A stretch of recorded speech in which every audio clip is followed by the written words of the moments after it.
الحمدللہ، اللہ تعالیٰ کا لاکھ لاکھ شکر ہے کہ مالک نے اپنی یاد کی توفیق اور موقع عطا فرمایا۔ لاکھوں اور کروڑوں درود حضرت محمد مصطفیٰ صلی اللہ علیہ وآلہ وسلم پر، جن کے طفیل مالک نے یہ مہربانی عطا فرمائی۔ سامعین کرام، قرآن پاک میں اللہ تعالیٰ ارشاد فرمایا، ان کی مثال اس طرح ہے جس طرح کہ کسی نے آگ روشن کی تو جب اس سے آس پاس سب جگمگا اٹھا تو اللہ تعالیٰ نے ان کا نور لے لیا اور انہیں اندھیرے میں چھوڑ دیا کہ انہیں کچھ سمجھ نہیں آیا۔ وہ بہرے، گونگے، اندھے ہیں، پس وہ لوٹنے والے اور راہ پانے والے نہیں۔ سامعین کرام، نبی پاک صلی اللہ علیہ وآلہ وسلم جب تشریف لائے، جس نبی کا حضرت موسیٰ علیہ السلام نے وعدہ کیا تھا کہ وہ تشریف لائیں گے، جس نبی کا حضرت عیسیٰ علیہ السلام نے اعلان کیا تھا کہ وہ آ کر دین کو مکمل کریں گے، اور جن لوگوں کو پتہ چلا کہ آنے والے ہیں اور وہ مدینہ پاک تشریف لے گئے اور ان کے انتظار میں کئی سالوں تک زندگی بسر کرتے رہے۔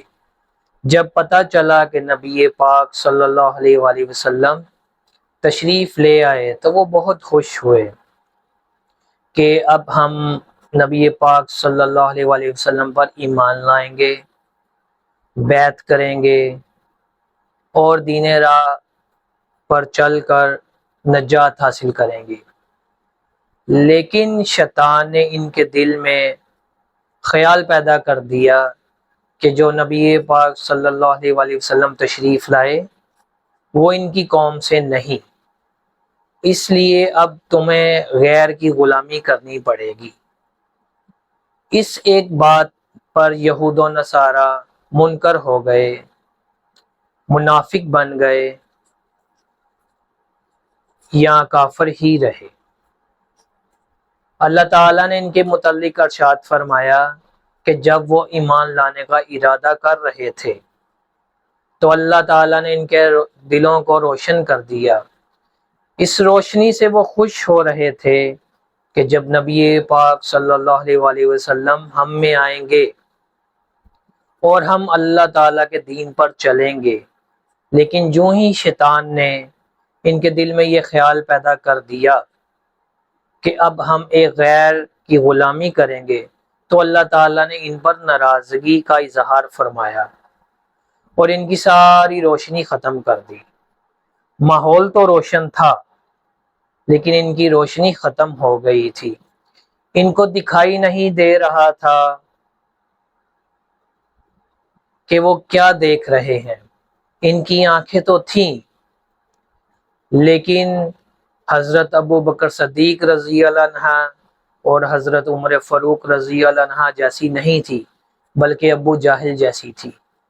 ان کے کان تو تھے لیکن حضرت بلال رضی اللہ عنہ، حضرت یاسر رضی اللہ عنہ جیسے نہیں تھے، بلکہ عبداللہ بن ابی اور ولید بن مغیرہ جیسے تھے۔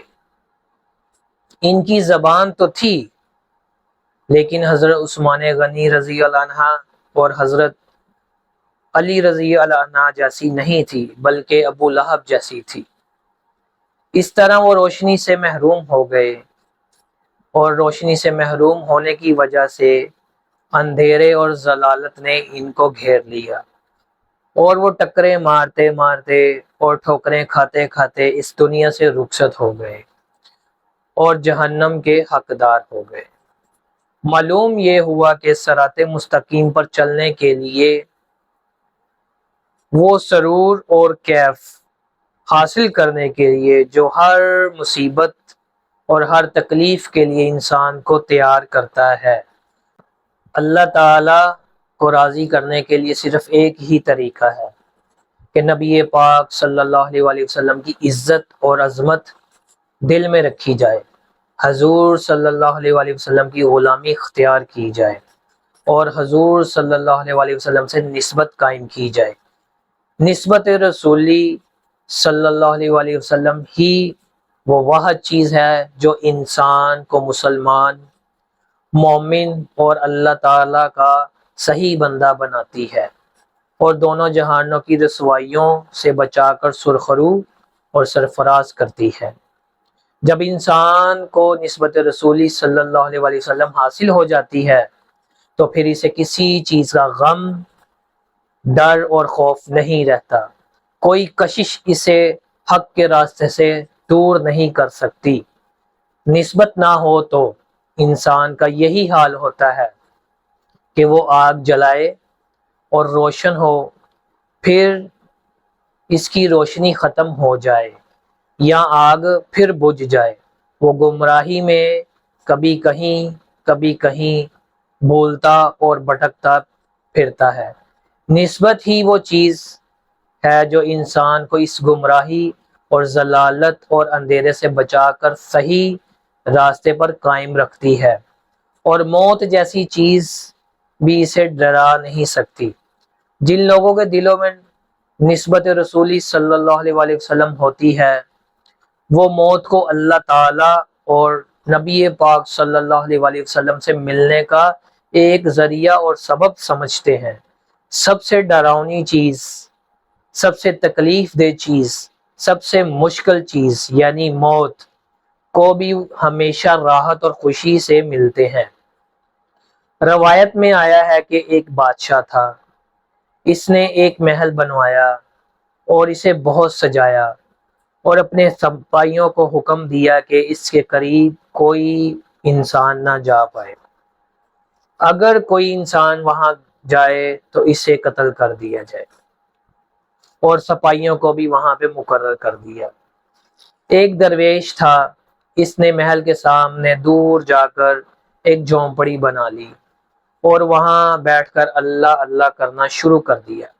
بادشاہ غفلت میں تھا، عیش و عشرت میں مصروف تھا، اور درویش وہاں جھونپڑی میں اللہ تعالیٰ کی عبادت کر رہا تھا۔ کچھ وقت بعد عزرائیل علیہ السلام ایک نوجوان کی شکل میں آئے اور آ کر محل کے پاس کھڑے ہو گئے۔ سپاہی نے کہا کہ یہاں کیوں کھڑے ہو؟ یہاں کھڑے ہونے کی اجازت نہیں ہے، چلو تمہیں میں بادشاہ کے پاس لے کر چلتا ہوں۔ وہ جب نہ گئے تو سپاہی نے انہیں قتل کرنے کی کوشش کی، تو حضرت عزرائیل علیہ السلام نے اس سپاہی کی روح قبض کر لی۔ بادشاہ یہ ماجرا دیکھ رہا تھا۔ بادشاہ نے دوسرے سپاہی کو حکم دیا، اس سپاہی نے بھی حضرت عزرائیل علیہ السلام پر حملہ کرنے کی کوشش کی، لیکن حضرت عزرائیل علیہ السلام نے بھی اس کی روح قبض کر لی۔ جب بادشاہ نے یہ ماجرا دیکھا تو تلوار نکالی اور حضرت جبرائیل علیہ السلام پر حملہ کرنے کی کوشش کی۔ جب عزرائیل علیہ السلام نے اس بادشاہ سے کہا کہ میں عزرائیل ہوں، تو بادشاہ کی ٹانگیں کانپنے لگ پڑی اور حضرت عزرائیل علیہ السلام نے اس کی روح قبض کر لی۔ جب عزرائیل علیہ السلام وہاں سے فارغ ہو کر درویش کی جھونپڑی میں گئے اور کہا کہ تمہارا ظالم بادشاہ ختم ہو گیا ہے، جب درویش اٹھ کر گھر چلنے لگے تو حضرت عزرائیل علیہ السلام نے فرمایا کہ رکو، مجھے تمہاری بھی روح قبض کرنی ہے۔ درویش نے کہا کہ مجھے کچھ مہلت دی جائے۔ حضرت عزرائیل علیہ السلام نے کہا کہ نہیں، تمہیں مہلت نہیں دی جائے گی۔ لیکن درویش نے پھر کہا کہ مجھے مہلت دی جائے۔ حضرت عزرائیل علیہ السلام نے اللہ تعالیٰ کے حکم سے اسے مہلت دی، لیکن درویش جب گھر جانے لگا تو اس کے دل میں خیال آیا کہ کہیں میں گھر گیا اور گھر والوں کی محبت میرے دل میں نہ جاگ جائے۔ وہ اسی قدم واپس لوٹا اور حضرت عزرائیل علیہ السلام سے عرض کی کہ آپ میری روح قبض کر لیں، میں اسی حالت میں ہی اللہ تعالیٰ سے ملنا چاہتا ہوں۔ سامعین کرام، یہی حال ان لوگوں کا ہے کہ جو اللہ تعالیٰ اور اس کے رسول صلی اللہ علیہ وآلہ وسلم پر ایمان لے آئے، اللہ تعالیٰ نے ایمان کے نور سے ان کے دلوں کو روشن فرما دیا، اور جو لوگ دائرہ نور میں داخل ہونے کے بعد شیطان کے پھندے میں آ کر یہ حقیقت بھول جاتے ہیں کہ تمام عنایات صرف حضرت محمد مصطفیٰ صلی اللہ علیہ وآلہ وسلم کی غلامی کا نتیجہ ہے، اور جو حضور صلی اللہ علیہ وآلہ وسلم کی طرف سے خیال ہٹاتے ہیں تو اسی لمحے ان کی روشنی ان گستاخوں کی روشنی کی طرح سلپ ہو جاتی ہے، جن کا حال اللہ تعالیٰ نے بیان فرمایا۔